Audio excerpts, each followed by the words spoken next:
My idea of living for the weekend is like go to bed at 10 o'clock. You old lady. I am.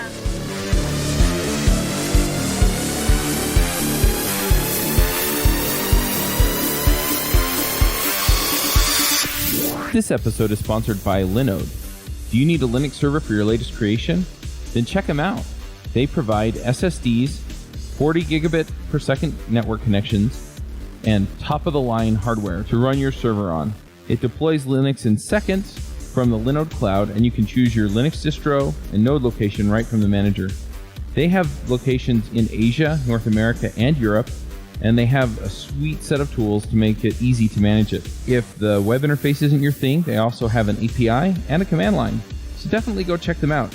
They also provide two-factor authentication, IPv6, DNS manager, cloning, scaling, and everything else that you want. So definitely get the most out of your Linux node and check them out at linode.com. And check them out at devchat.tv/linode. Hey everybody, and welcome to another episode of JavaScript Jabber. This week on our panel we have Aimee Knight. Hello from Nashville. Cory House. Hello from Kansas City.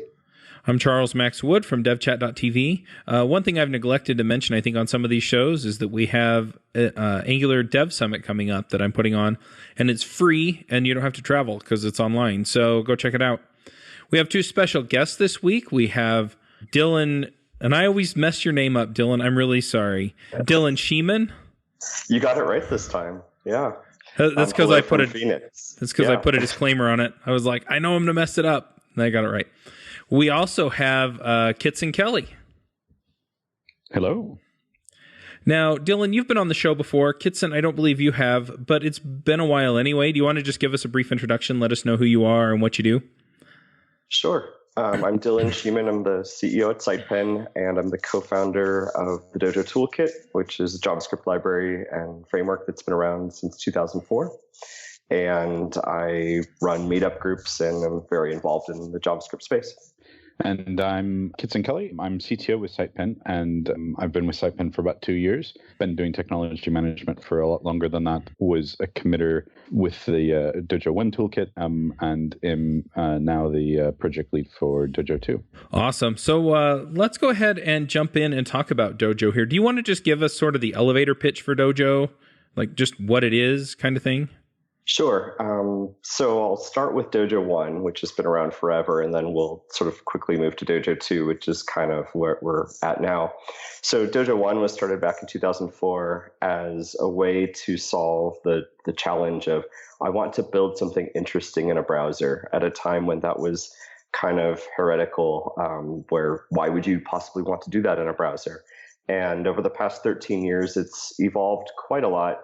And many of the things we take for granted now in the JavaScript space, things like promises and web components and just a lot of the functional paradigms and features were inspired by Dojo, or Dojo was the first or one of the first to do those in a browser.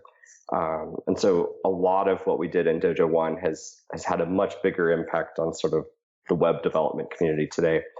And then Dojo 2 is basically our first major from the ground up rewrite from scratch in that time, where we've basically said, okay, we're in a world where ES6 or ES 2015 is sort of the starting point. We have the benefit of things like TypeScript and modern APIs and reactivity and other patterns. And so if you were to sort of revisit that all today and rethink how you would build something like Dojo, which has historically been focused on sort of enterprise applications, what would you build and how would you build it? And that's basically what we've been doing. Nice. So how is Dojo different from some of the other frameworks out there? So Dojo 2, there's sort of a spectrum of frameworks out there, right? So on one end, you've got something like React, which is a nice small library with a very strong set of community features on top of it to add things, whether that's Redux for sort of an application architecture, or a myriad of projects on top of it, and it follows this sort of single directional paradigm for how you interact with data and how you manage components and whatnot. On the other end of the spectrum, you sort of have something like Angular, which is more of an MV star style framework, more of a bidirectional data binding, and more of a comprehensive framework. And sort of in the middle, you might have something like Vue, where it's focused on a set of things that are architectural in their nature, but isn't trying to do everything, but is trying to do a bit more out of the box than, say, React. Dojo 2 kind of sits in the middle as well, in my opinion, and that we have some specific thoughts around how you build UI components and how you go about them today, with one major distinction in that we've written everything in TypeScript. Not that you couldn't use it with sort of traditional ES6, but that we've really embraced everything that TypeScript has available to us to make a better out-of-the-box developer experience. I kind of have a question I want to ask. It's a slight divergence from where we am, but I feel like this is a good place to ask it. So, I wasn't really familiar with Dojo. This is something that was, Dojo 1 was before my time. But as I was getting ready for the episode and researching and reading a little bit, a lot of people are making the comparison of the jump from AngularJS to Angular, and making the comparison between like Dojo 1 and Dojo 2. So do you think that the Angular team learned anything from you guys with how far apart the releases have been, or did you guys learn anything from watching the Angular team do this faster than you guys? I'm just curious if you guys have made that comparison in your minds at all.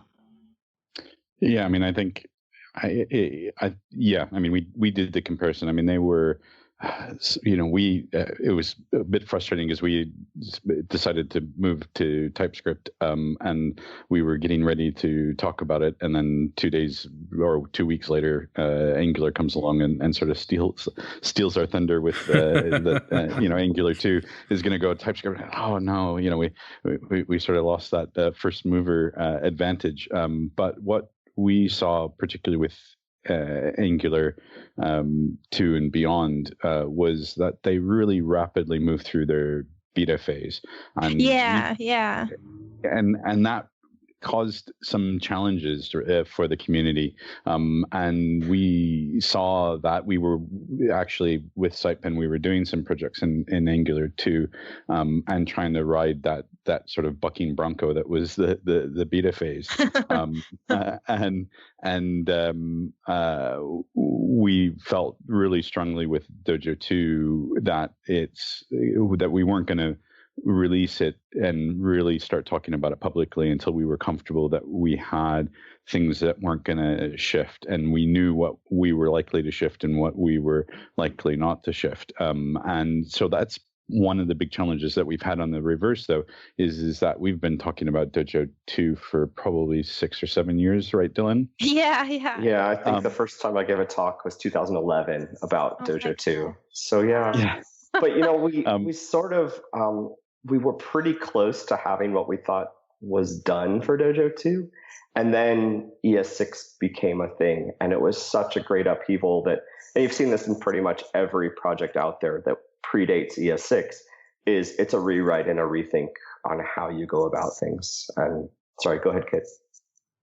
Yeah, and I think the other thing is that real transformation. I mean, I think the other sort of difference between, if you look at sort of Angular 1 or versus or AngularJS versus Angular is that they were pretty much sold on how you develop applications, and that it had a fairly strong opinion of how you sort of put an application together, and that was kind of the consistency between the two.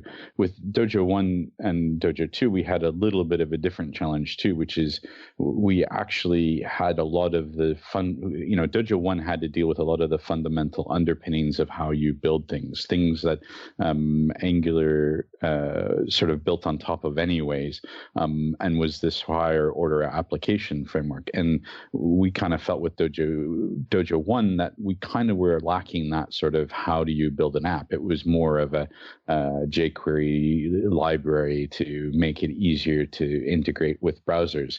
But we knew that if people were going to build large-scale enterprise applications, which was really what people were using Dojo 1 for, and we grew organically into that, and we kind of felt that Dojo 2, the right thing to do was that enterprise big web application use case was a little bit underserved. Angular goes part of the way to dealing with it. React and Redux go another way of trying to deal with that. But people doing serious enterprise corporate type of web applications still need more help and assistance. And we felt that really focusing Dojo 2 on that would do that, which means that we have to provide a more feature-rich application framework.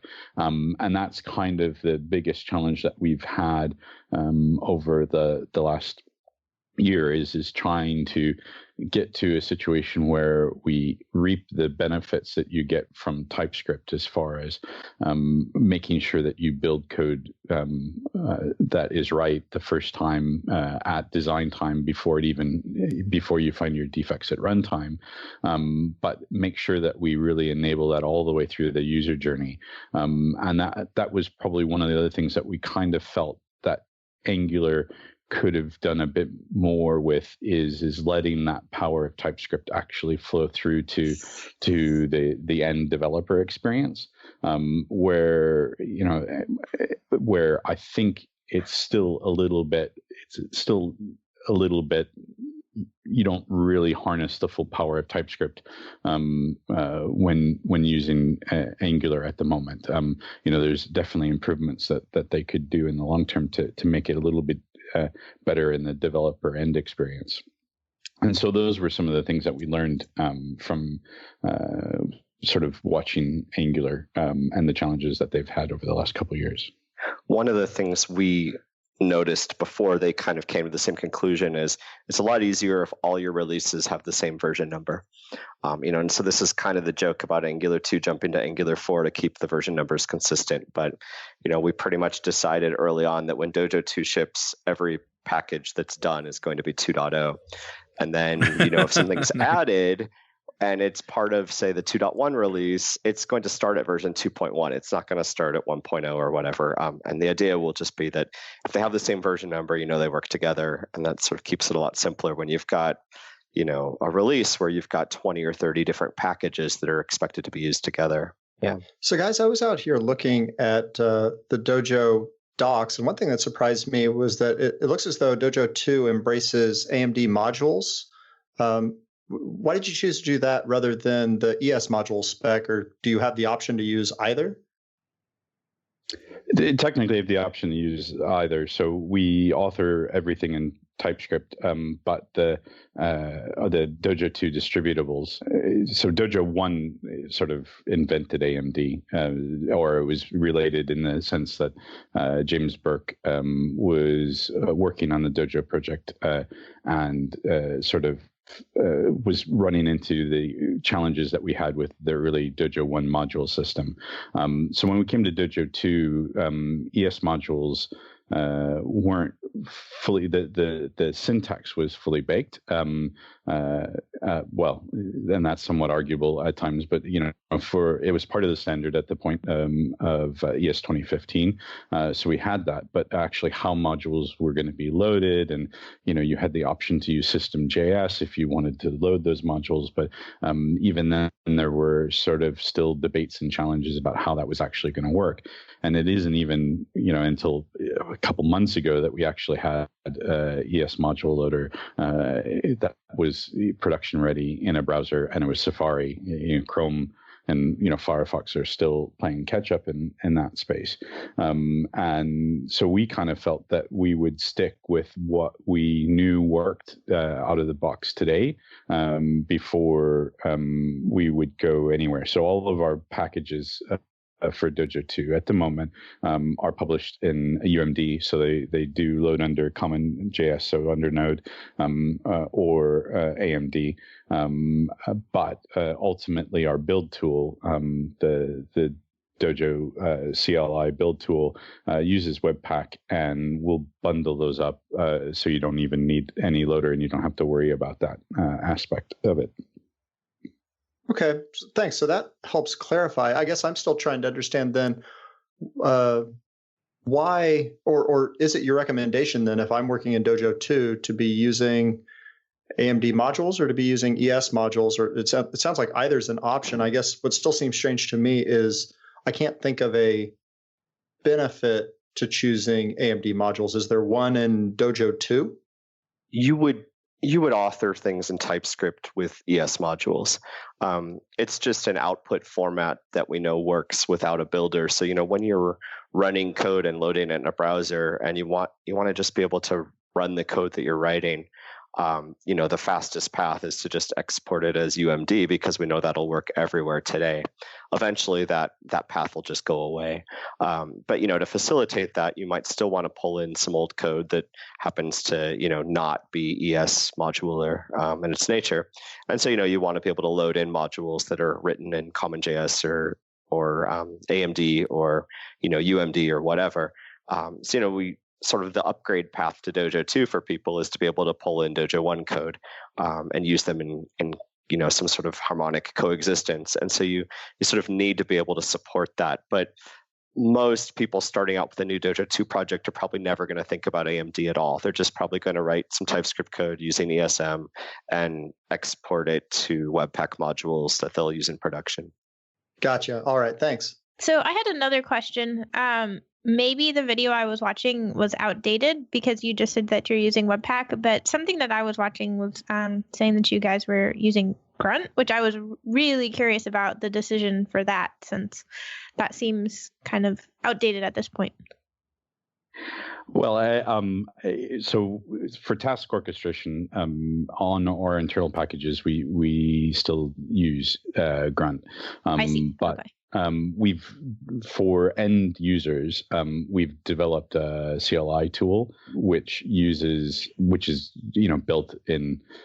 It's our own sort of CLI tool node package that we built up to meet the functionality that we need, and in that case, it does the sort of orchestration for you, but it's a little bit less flexible. It's very opinionated in the way that it does it, similar to other toolkits out there, and so you would the default command that comes with it is Dojo build, and Dojo build will build your application with Webpack, and you don't have to learn Grunt. You don't have to worry about that. But still, for our own sort of tooling and our CI and how we build our packages, we still use Grunt because we didn't have the CLI to begin with, because we had to create it, and we still needed something that at least orchestrated the tasks, even though we still tend to use Webpack to actually do the building and bundling of things if we need to deploy an application. Yeah, so for us, Grunt is more a tool that we use in a pretty lightweight manner to just run tests and do other things, but it's really not what the end user is typically going to do. It's more of a committer tool than a end user tool. Okay, that makes sense. So I just clicked on the link you provided in Skype here, but when I go to the main page, it says a better way to create enterprise web apps. How come you're specifically targeting like enterprise? We feel that to do enterprise applications right, you have to consider the needs of those features up front. And if you try to add those features in later, you end up with a bunch of things that sort of feel half-baked or inconsistent. And there are plenty of frameworks out there that let you build apps, but there are not a lot where they say we're going to sort of tackle the challenges of complexity first, right? And so Dojo early on was basically the first toolkit to support internationalization, the first toolkit to support accessibility, the first one with a large-scale data grid, the first library that included SVG and canvas-based charts, and so sort of the feature set that our users gravitated towards pretty early on was all of these enterprise features because no one else offered them. And so in our experience, these are things that are difficult to get right, and that's because they're not fun, right? Like it's not that fun to create another internationalization library. In fact, it's really tedious and painful. And given the complexity of that, internationalization alone has its own substandard, ACMA 402, I think. So basically, these things are sort of things you have to do up front, or else you'll never make them work the right way. So today, even to me, like internationalization inside of Angular 2 or 4 feels unfinished. Like the chain of like going from writing translation bundles and pluralizations to building them into a production application and optimizing whether those bundles are included in the application or loaded separately based on the number of locales you have. And sort of the thought process through that is something that if you just sort of think about that as a foundational thing, you end up with something that feels more consistent and natural and easy to do. It also is probably something to do with the fact that most of our users from Dojo 1 are enterprise developers. They're building applications for banks and insurance companies and working with really large data sets and things like that. And so, sort of focusing somewhere where you can make a difference based on your experience, I think is better than trying to build a toolkit or framework that solves every need for everyone. And so it's not that you couldn't use the great work we're doing on Dojo 2 in that space, but it's more that by focusing on that up front, I think you can solve those problems better. This kind of leads to something that I wanted to ask about, because I like answering the what's in it for me question.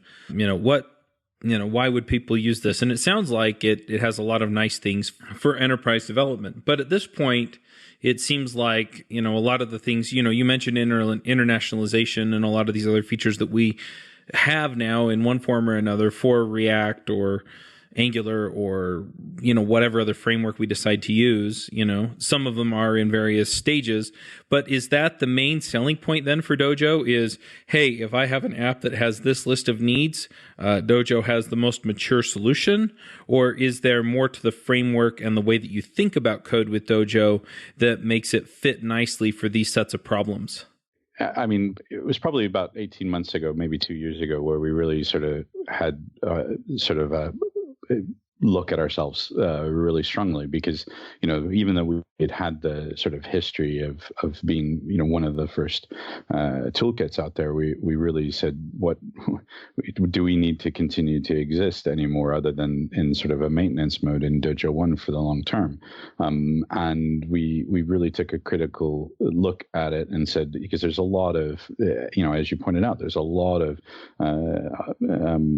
really good software and tools out there for the space where there wasn't sort of even just a few years ago, and said, do we really want to put blood, sweat, and tears into something like this? And that's when we kind of looked at the whole landscape and said, well, okay, so React, you're right, there are libraries out there that are available for internationalization and all that sort of thing. But I would argue with React and Redux, you're going to be spending a huge amount of your time just making decisions about should I use this library or that library, and does it integrate well, and do these components actually talk to my internationalization library? And yes, all of that's very possible. But React and Redux are really sort of low-level libraries that make it easier for a mature development team to be able to develop that. Now,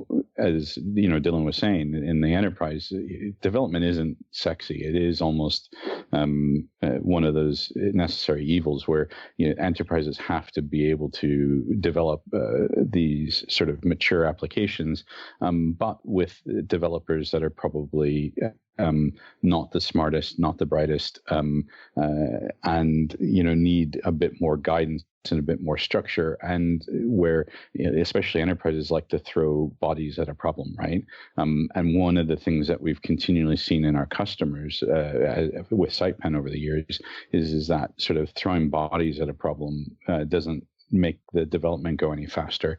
And so we really wanted. Yeah, you just get more bad code faster. Yeah. Yep. And And so that's kind of what we wanted to create a framework, which includes some approaches to creating applications that don't require rocket scientists, that don't require people to spend a huge amount of time understanding the consequences of their decisions, and that they can build stuff and that both it's fulfilling from a development experience, so developers feel comfortable with it, they understand the patterns that are there, but one of the main drivers of why we went with TypeScript too is that producing code right the first time is really a strong use case for TypeScript, but we wanted to pull that through to the full application development, and make sure that really stood up. So yeah, and we took a really kind of felt that by the other frameworks, it was an area that was very natural to us. I think what we see is a lot of frameworks sort of start out solving a specific set of problems, and then if they become popular, they try to add a bunch of other things on, and it doesn't necessarily feel particularly consistent. So, you have to wait a few years until that sort of shakes out. And what we've tried to do is really say, okay, we know from the past 10 years the types of problems that our typical users try to solve. How can we solve them in a way that provides the best, developer experience and ergonomics that leads to good performance? And sometimes they're just really subtle, simple little things like, there's many different ways to style a UI component or a widget or whatever you want to call it.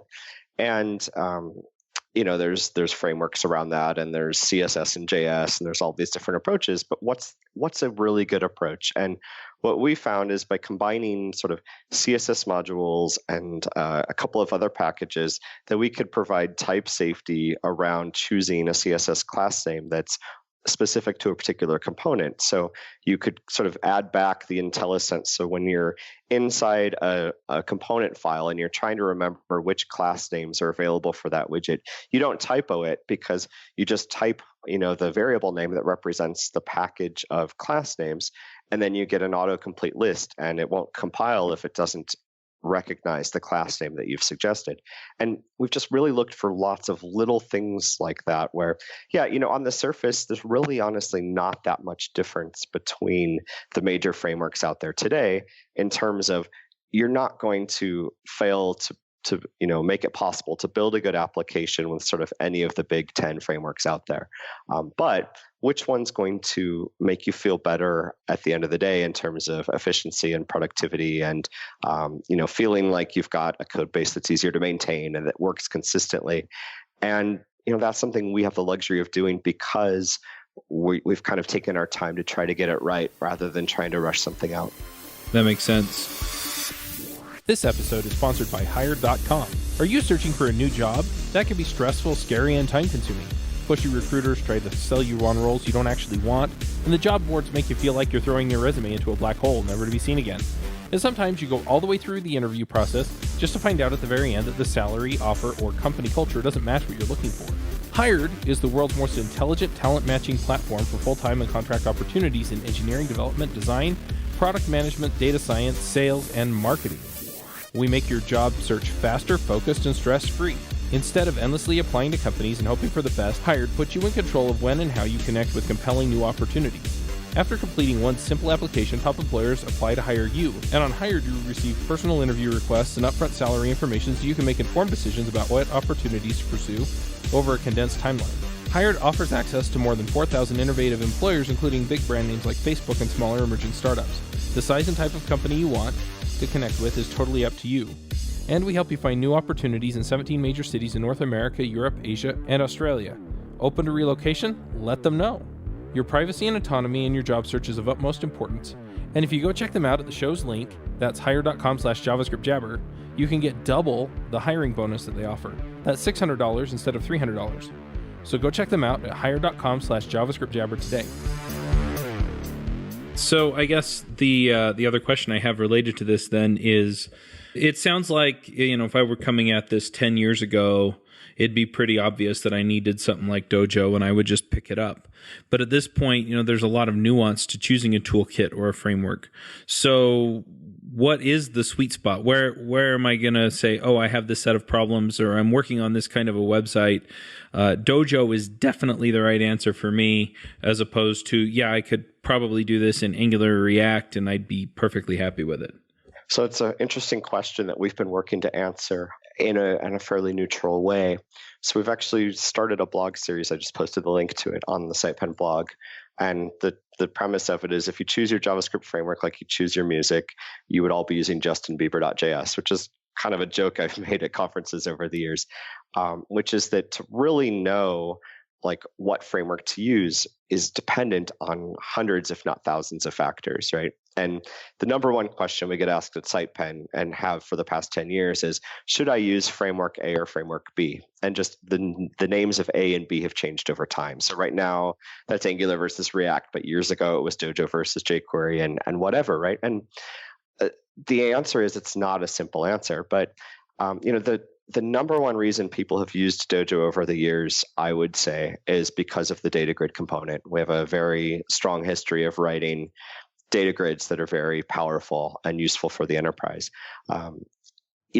That's one reason you might choose something like Dojo. You might decide you want the best possible experience for authoring an application in TypeScript, and we think we're delivering on that message. Or you might want to have a really lightweight way to build UI components in a way that's similar to React, but in some ways it's more functional because we use a hyperscript-based syntax, though you could still use JSX, but we sort of prefer a more functional approach to defining the properties that get added to a particular widget or node.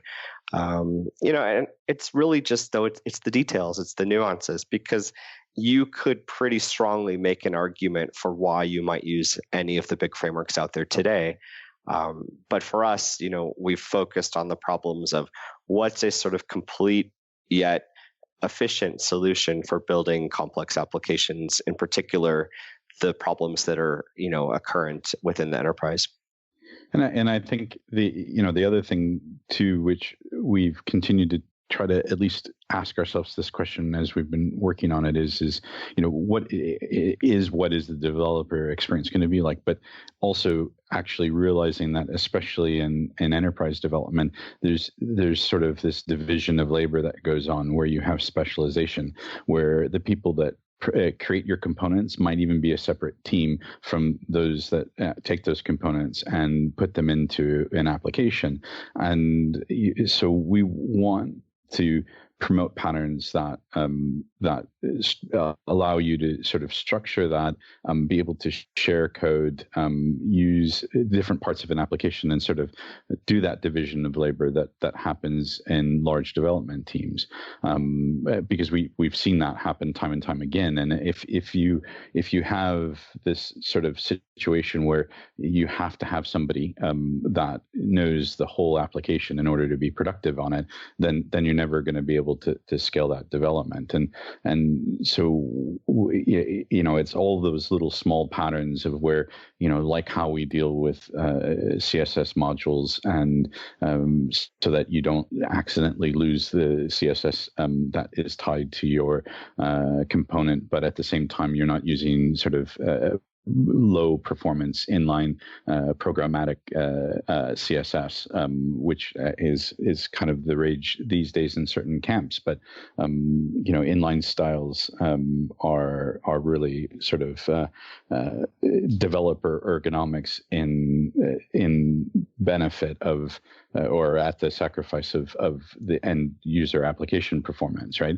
I mean, we don't want to sacrifice those things. So, we wanted to embrace a pattern that's very familiar of importing your CSS, but with maintaining the efficiency of having the CSS still be in style sheets at the end of it.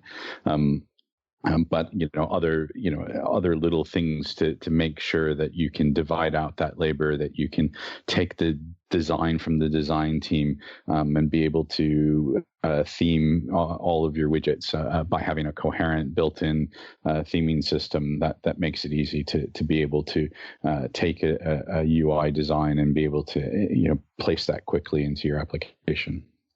Another thing we've really embraced is, in many ways, we're particularly tired of the framework wars and the toolkit wars. And, like modularity was kind of the first step to trying to make things interoperable. That was the promise of AMD and CommonJS. And it gets you part of the way there, right? But what it doesn't do, unless you're sort of John David Dalton and, sort of Lodash replacing underscore, unless you had that obsession with compatibility, it was really difficult to sort of know, hey, this block of code works in this very explicit way. And so if I need to replace it, I just need to implement the same interface, in part because JavaScript doesn't have interfaces. So TypeScript really gives you that benefit of this is exactly the intent of this code. So if I need to replace it with something else, I just need to write an adapter that implements the same interface, and then I can replace that.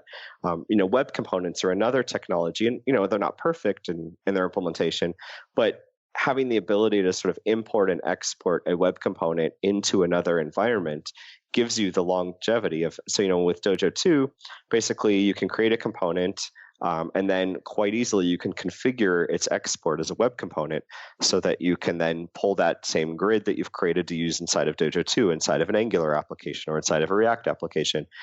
So really, the more we can do to sort of break down these sort of barriers between frameworks and make things actually interoperable, the better off we'll be. And historically, we've only gotten good at things that have become standardized.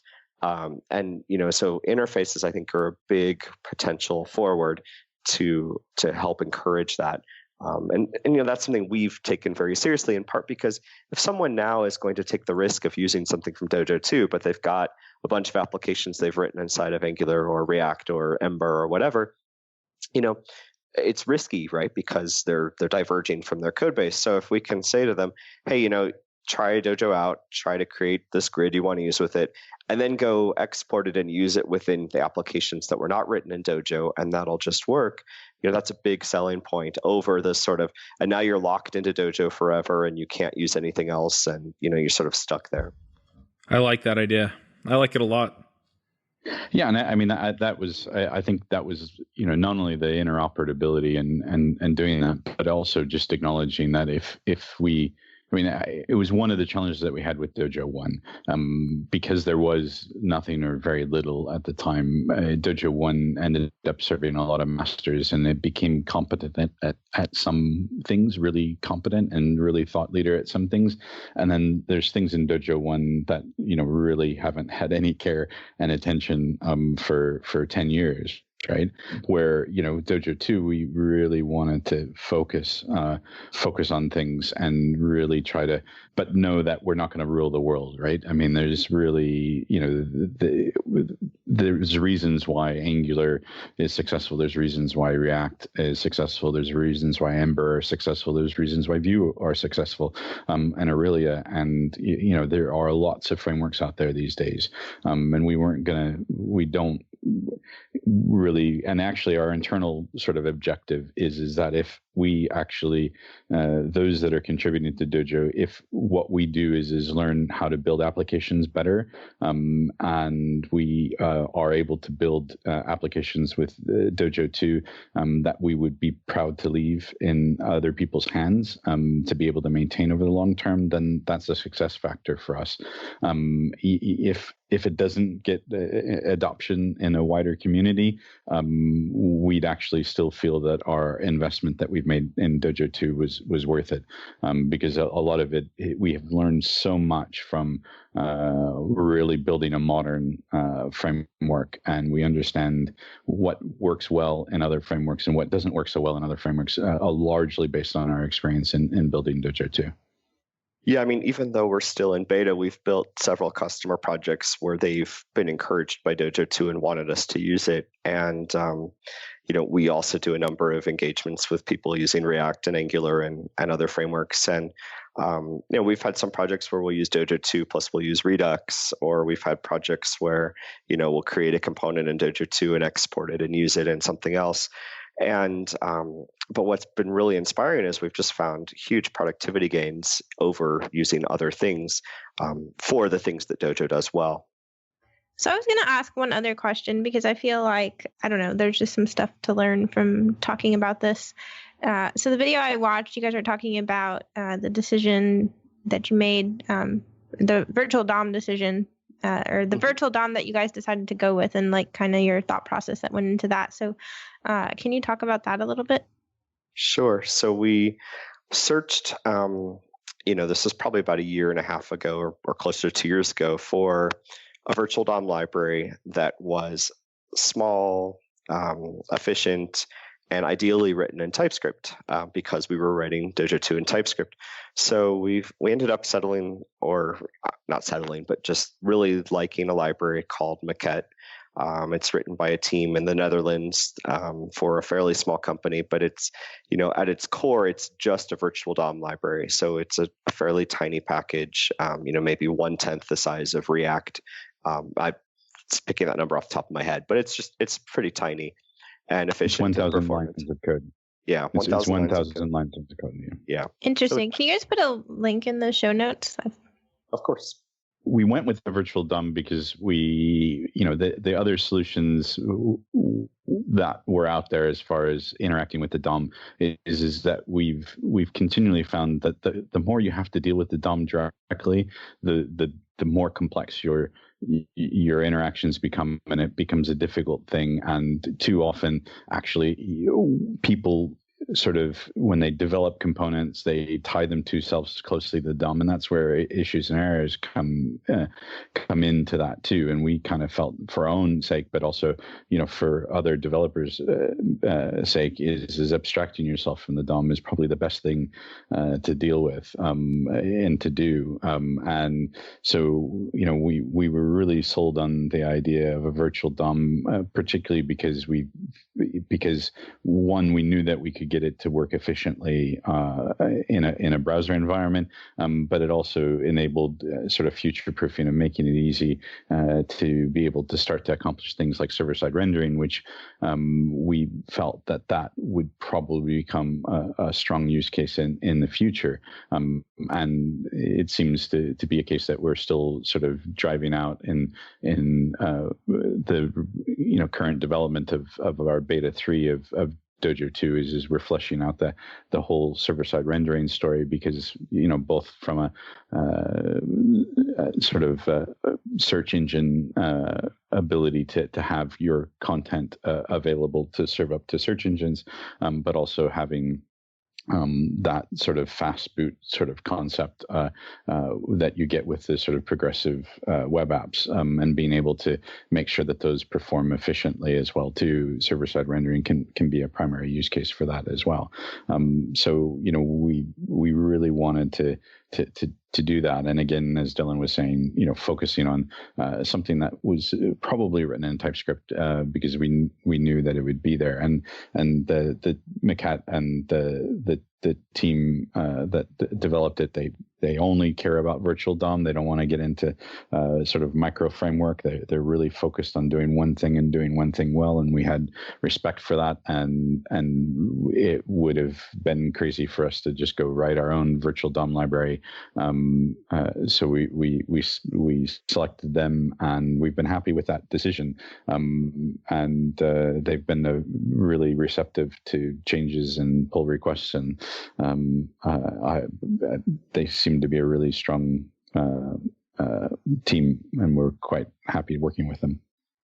Yeah, I was going to add also, one of the things we really wanted to do in abstracting ourselves away from the DOM is to do some of the things that you can do with React, like React Native, and being able to do, native vector graphic stuff. And, in my mind, some of this is far off in the future beyond Dojo 2, but, being able to do things like web VR components and, other sort of virtualization away from the DOM. And the more you're coupled to the DOM, the more difficult that is to achieve. And we started out with a few other external dependencies in Dojo 2 for the runtime, but we've moved away from most of them. But Maquette we've kind of stuck with. And for example, one of those would be RxJS, and we had a dependency on that. But we were struggling with RxJS being a fairly large project, and what we really just wanted was the observables piece. So as soon as there was an ES Next proposal around observables, we switched to just shimming that, because we don't want to impose the sort of classic Chris Heilmann's famous quote of npm star install star, and you have 500 megabytes of JavaScript and you don't know what any of it does sort of approach in every project, right? We want to have a fairly small set of lean dependencies that exactly what they do, so that you don't end up with just a completely unmaintainable code base where you don't know what's actually going on with the code you're creating. Yeah, so I actually, outside of Maquette, every other external dependency that we have for our runtime is standards based. They only basically polyfills or shims. So most of the polyfills for legacy browser support we maintain ourselves, and are part of a package called Dojo Shim. But increasingly, we've like pointer events. We use a polyfill for that, and we're looking at. We really are quite attracted to intersection observers, so we're going to be including that as a polyfill, and we found that polyfills that are standards based or future, that are fairly mature in the standards process, we feel far more comfortable including those and building up the browser support that way. And if it's most likely though, if it's something that's in the ES standard, or that pipeline, will probably create the polyfill ourselves and maintain it. But the things like the W3C and the WICG standards that are emerging, sometimes they change too fast that it's easier for us to use their published polyfills versus us trying to maintain it on ourselves. Yeah, that's actually something that's really changed a lot over the past 10 years, is when we started working on Dojo, the standards process was completely broken. You really waited years for standards to emerge. It was sort of a black box community. You could maybe follow along with the mailing list, and there was really very little community support. And now most of the standards are done through, GitHub, in the open. Anyone can comment and contribute and give feedback. And so the process has improved greatly. So whereas in Dojo 1, we pretty much had to sort of invent our own standards, like things like promises and, the AMD format and whatnot. With Dojo 2, we've really focused on leveraging standards where they exist and using those rather than trying to create our own thing. So given the pace then that things are changing and where you think things are going with the JavaScript web and front-end community, what's coming up next in Dojo? So you mean we're still finishing Dojo 2, so we're still sort of working on finalizing the experience around how you architect or assemble an application. So what we've got done that's really good is sort of how you can still build applications, but we've got basically a really nice system for building UI components and putting them together in a very reactive manner. But we're still sort of working on the sort of higher order concepts around architecture. We're still finishing off some of the more complex components, like the dgrid component for data grid management and a few other things. But we expect to get Dojo 2 out the door sometime in the next few months. The idea is before the end of the year. Beyond Dojo 2, I think, looking at the sort of next set of problems. I mean, one of the things Kit just mentioned is for our dgrid implementation. So data grids are interesting in that you're sort of trying to manage the illusion of having, up to millions of rows of records of data loaded when you're actually only rendering basically what you see on the screen and maybe a bit more. And in many ways, the sort of data grid was a precursor to the virtual DOM approach of just rendering what you see. And there are some interesting obscure specs. One of them is intersection observers, which is basically a way to determine, if something is actually visible so that you determine if you have to render it or not. And so this is one of those specs. It just landed in Firefox. It's there in Chrome. It's nearly impossible to shim at this point, from what we can tell, at least reliably. But we think it'll make data grids much more efficient in terms of how you write the code to manage that sort of complexity of, say, virtual scrolling and infinite grid. So we're really just looking for things like that make life easier and lean more towards these standards. We're obviously hoping that the observables proposal will get finalized in the next year or two as well. And there are just a lot of nice things coming out of that space. I guess the last question I have is testing. So what does the testing story look like with Dojo? Yeah, so we've had a library for quite a while called Intern. Theintern.io is the domain for that. And we've been in the process of rewriting it as well. So Intern's focus has been on sort of providing a glue architecture to tie all the different types of things you might want to test together. So it leverages a number of things like Selenium and WebDriver for functional testing, and it leverages Chai for its assertion library. But it was sort of the first approach to testing in JavaScript that did the following things together, which would be unit testing, functional testing, code coverage analysis using Istanbul, hooks into continuous integration environments, as well as things like accessibility testing, visual regression testing, and performance testing, sort of all in a consistent stack. So Intern 4 is leveraging small parts of Dojo 2 and being rewritten in TypeScript to sort of take advantage of the modern features of the language. So everything in Dojo 2 has automated tests that use Intern. Our goal for everything is to approach 100% code coverage analysis. We're pretty strict about things not landing in Dojo without full testing. And then, you can use Intern yourself, or you could use, whatever, if you want to use Ava, or you want to use WebDriver.io or Karma or Jasmine or whatever, you could do that. And then for our own work, Kit created a project, for our users as well, which is basically a test extras library for Dojo that is similar in ways to something like Enzyme, in that it provides helper APIs for making it easier to test components and patterns that are common in Dojo 2. Yeah, and the command line tool, the Dojo test uses Intern as the sort of default test framework there. So when you get a scaffolded Dojo 2 project, you'd author your tests in Intern, which is a pretty simple way of authoring the tests, and that is integrated into the command line tool. And then as Dylan said, the test extras sort of is a set of extra libraries that make it easier to harness the widgets and be able to do more effective unit tests on them than having to sort of mock and stub a whole bunch of stuff in order to be able to figure out whether your widget is rendering its DOM appropriately or not. Very cool. All right. Well, looks like we've covered everything we wanted to ask. If people want to follow the project or follow either of you on GitHub or Twitter, or you mentioned the blog a couple of times, what are the best places to go do that? So the new Dojo 2 website is dojo.io. If you want a sort of overview of everything related to Dojo 2 on GitHub, you can go to github.com/dojo/meta, META, which is sort of a troll of the meta hell we get into with managing multiple packages in modern JavaScript. Basically, it's a package about all the other packages. We blog quite a bit on SitePen, so sitepen.com/blog. And we're on Gitter. There's a Dojo 2 channel on Gitter.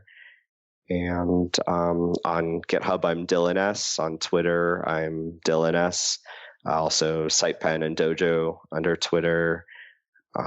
Kit, you can give your details. Yeah, I'm Kitson K on both GitHub and Twitter. So easy to connect with. All right, well, let's go ahead and do some picks. Whenever I have a new idea for an app, one of the first things I do is go find a domain name for it. The company I use and have used for years is hover.com. Hover.com has a clean and easy-to-use interface. They don't try to upsell me on a bunch of services I don't want or need, and they provide free whois masking for the domains I register. So if I register a domain that's not directly tied to devchat.tv, people don't need to know that I'm the one that owns it. They also offer domains with all kinds of top-level domains like .codes and .computer, and others like .coffee and .pizza. So when you have your next idea strike, go to hover.com/JavaScript to get it. Once again, that's hover.com/JavaScript. Cory, do you have some picks for us? I have one pick today, and my pick is a excellent blog post off of Farnham Street, which is one of few non-technology email lists that I subscribe to. And they had a post called Amateur versus Professional. It's a short 2-minute read I'd encourage anybody to read. It really thought-provoking about whether you're acting like an amateur or a professional. So that's my one pick. Awesome. Aimee, do you have some picks for us? Yep, I do. So there's a conference in Florida in November, and I am not going to be able to attend or speak, but they were super nice people, and they gave me a special code if you are in the area or you want to attend this conference for a discount. But it's DevFest Florida, and it's November 11th at the Disney Contemporary Resort. So I'm sure it's going to be like super fun, super nice. But the code is just JS Jabber, all one word, and I'll put a link to the conference in the show notes. And I'm going to stick with that as my only pick for today. Awesome. I'll jump in with a couple of picks. The first one is just taking some time off. So if you've noticed that I sound a little bit different today, it's because I'm not plugged into my normal microphone. I am sitting at a table at a friend's house, and I'm talking into an Audio-Technica 2100. And I'm going to pick the microphone for one as well. But the time off has been really nice. Initially, I post to Facebook to see if somebody had like a quiet place I could go to record my Get a Job course and just get it finished. But I kind of completely burned out. And so it turned into a, hey, can I just borrow your place and crash for a couple of days, and just kind of get away from everything, because I work from home. And so, just staying home and kind of taking a day off isn't really a day off. And since she's out of town she's been gone for a couple months, and she will be gone for a couple more weeks. It's just been really nice to be able to sit down and just, kind of not, I guess, just have time to myself and just relax. So I'm going to pick that. And then, I'm talking on an Audio-Technica ATR 2100. It actually has a USB and an XLR plug on it, so you can hook it into either type of audio system. So I've just got it plugged into my computer right now, and it comes with a stand, and everything is just sitting on the desk kind of in front of me. And so I've been kind of talking at it, and I haven't heard anyone complain about my audio quality, so I'm guessing it's fine. So I'm going to pick that. And then lastly, there's a video that I watched earlier today. I was talking to my business coach yesterday, along with a few other people. We kind of do a group coaching / mastermind group.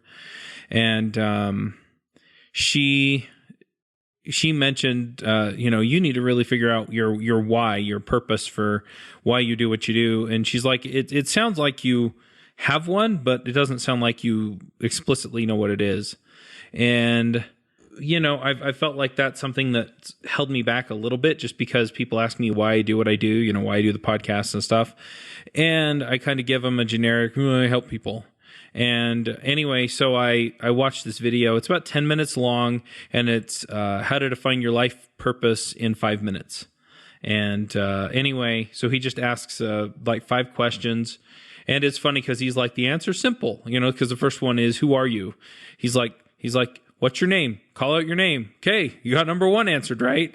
But anyway, so it just kind of clarified some things for me, because the whole, I make podcasts to help programmers, it just doesn't get me excited. But when I start thinking about, what, I do this because I really want people to have a fulfilling life, both in their career and their personal life. And so I do the shows to provide you with information so that you can do that. It kind of, I got excited and fired up because I know people that I've been able to do that for through the podcast. And it also got me excited because there are a few things that I feel like I could or should be doing that would align nicely with that personal mission. And I realized that, there's more stuff that I could put out there besides just to show about the technology we all use to do our job. And so look for some of that coming up over the next little while. But yeah, those are my picks. Dylan, what are your picks? Those are great picks. One of the things we use with Dojo 2, because it's kind of challenging to manage across, 15 or 20 repos in GitHub, is a tool called ZenHub, which basically adds some tooling on top of GitHub as a browser extension. And basically it gives you sort of boards and, swim lane charts and things like that. So you can sort of figure out what to prioritize on a project. And it's free for open source projects, so we really like it. We're involved with a conference in London every November called HalfStack, which is at halfstackconf.com. And basically, it's a single-day front-end focused JavaScript conference in a pub in London. I mentioned it's in a pub because that's, it's very casual and laid back, and the talks tend to be really good, and it's very affordable. I think it's like £120 to attend, and I help organize that. And then I mentioned it earlier in the talk, but we've been working on this framework series. And I think when we're done, it's probably going to be about a 200-page series on how to choose a JavaScript framework. And we've just really enjoyed sort of putting that research out there. And when we're done, we'll probably make it into like a PDF or an ebook or something, just because it's so informative. But as we write it, you can read the blog series and hopefully help you choose your next framework better. All right, Kitson, what are your picks? I've just got one, which I was kind of reminded of recently, and it's my favorite number. It's called the Dunbar number, and it was proposed by an anthropologist in the 1990s who suggested that we have a physical limitation in our minds of being able to forge about 150 real relationships. And he suggests it harkens back to when we all lived in little tribes and we sort of could have these strong relationships with only about 150 people at any given time. And the rest of the world is the foreign invaders that sort of come and attack our tribe. And we sort of have a natural resistance to that, and sort of seeing everything, both, I think it applies to us in the work that we do technically, but sometimes when you look at the world and you wonder how we can be in a situation where as part of a global community we struggle as human beings and sort of treating everybody as an individual. It's one of those things where I think kind of understanding our challenges in that sometimes we have to sort of overcome our sort of natural inbuilt programming in order to be part of a global community. I think it's one of those things we have to remind ourselves of, and realize that just because somebody cuts us off in traffic, that they are still a human being and are individuals, even though our natural instinct is to run them over and get rid of them because they're attacking our tribe. Yeah, it's very poignant, I think, right now with all of the stuff that people are talking about, and people just putting on their team jerseys and not really wanting to have a real conversation about stuff. All right. Well, thank you both for coming. This has been really fun to just kind of dig into this and see what's new with Dojo 2. And hopefully, when it's out of beta, you can let us know and we'll give you a quick shout out on the show. It was a good history lesson for me. Thank you. Thank you. All right. We'll catch everyone next week. Bye. Bandwidth for this segment is provided by CacheFly, the world's fastest CDN. Deliver your content fast with CacheFly. Visit CACHEFLY.com to learn more.